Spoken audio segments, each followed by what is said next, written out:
price niya is sobrang mahal. So, syempre, hindi naman tayo sobrang yaman. Diba?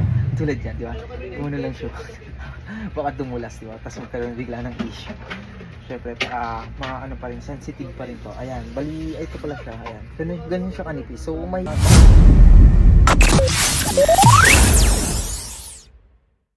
What's up mga kasegme, Gadget Mobile. Ngayon, hawak ngayon natin si Fold 7. So nakikita niyo itong Fold 7 na to. So ngayon, mayroon na tayong Fold 7 dito.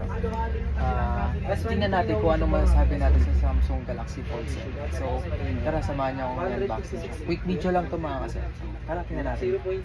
Bali ito pala si Fold 7.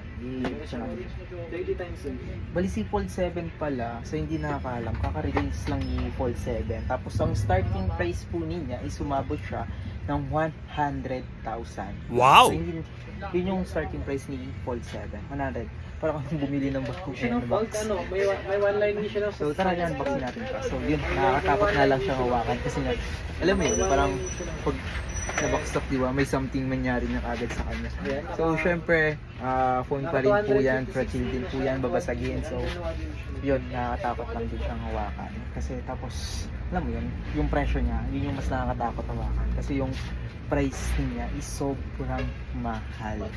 So syempre, hindi naman tayo sobrang yaman. Tulad yan, di ba? Muna lang siya. Baka dumulas, di ba? Tapos magkaroon bigla ng issue. Syempre, mga ano pa rin, sensitive pa rin to. Ayan, bali, ito pala siya. Ayan, ganun siya kanipis. So makikita nyo mga kaset, sa finger natin, i-try natin siya idikit sa ating finger. Kung makikita nyo mga kaset, Gadget Mobile, ayan, sobrang nipis niya.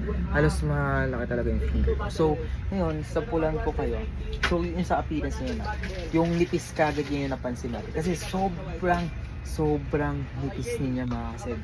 So, kung makikita mo yung, ano nyo, ayun o, sobrang nipis niya. Diba? Sobrang nipis niya mga kaset na yan.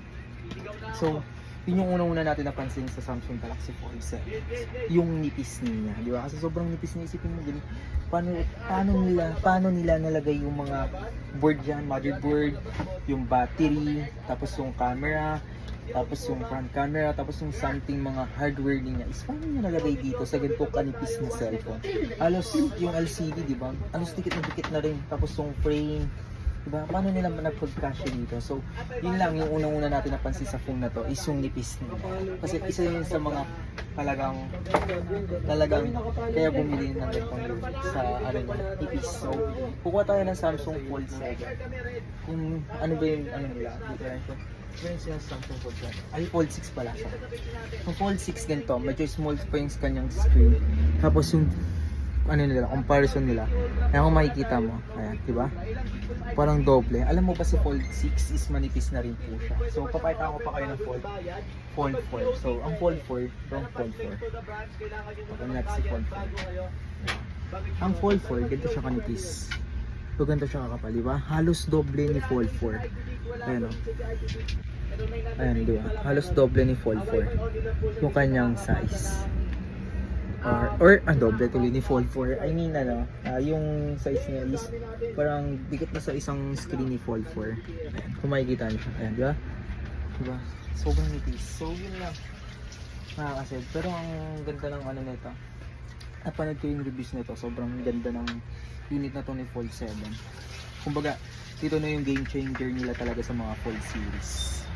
So, pero dito, malalaman natin kung matibay nga ba siya or mga lalabas yung mga issue nila after 6 months, 3 to 6 months kasi doon pa lang yung mga users, doon pa lang nila ginagamit ng unit na to. So, malalaman natin kung may issue nga ba itong Fold 7 na to. Pero para sa akin, pinitay kasi pagdating ni Fold 5 is medyo naayos na nila lahat ng ano nila, medyo mga ano nila sa mga unit nila. Kumbaga yung mga yung mga mali-mali nilang gawa. Oh my God! Wow! Yun, try and error naman talaga. So, si Fold 5 kasi is medyo okay na. So, ayan. Sa mga naghahanap ng Fold 7, mga Fold series is meron tayo. Mga pala, nakasave pala yung Fold 6 natin. 32,990 na lang ang Fold 6. So, nakasid, comment down na kung gusto nyo i-review natin tong unit na to, full review. Alright? Oh, huwag mo kalimutan mag-follow,